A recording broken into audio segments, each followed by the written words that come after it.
এই মুহূর্তে স্টার জলসার সবচেয়ে জনপ্রিয় ধারাবাহিক কম্পাস। ধারাবাহিকটি শুরু থেকে জমজমাট এপিসোড দিয়ে দর্শকদের মনে জায়গা করে নিয়েছে।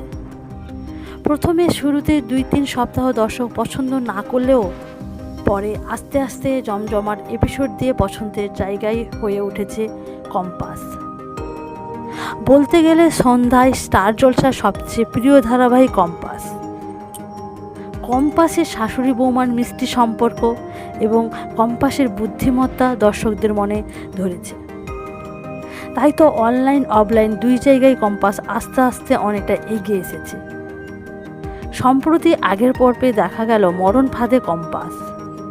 মোনালিসা ও তার দাদুর প্ল্যানে কম্পাসকে মেরে পুকুরের ধারে ফেলে দিয়েছে।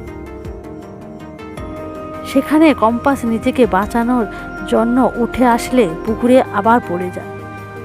তাহলে কি মারা যাবে কম্পাস?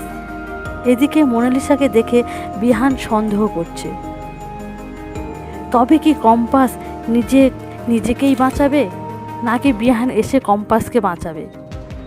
অনেকে বলছে কম্পাস হয়তো আবারও নতুন রূপে নতুনভাবে ফিরে আসবে। তবে নিশ্চয়ই কম্পাস ফিরে আসবে, আর কম্পাসকে দেখে মোনালিসা ও তার বন্ধুরা অবাক হয়ে যাবে। পরবর্তী এপিসোডে কি হতে চলেছে তা জানতে হলে দেখতে থাকুন কম্পাস।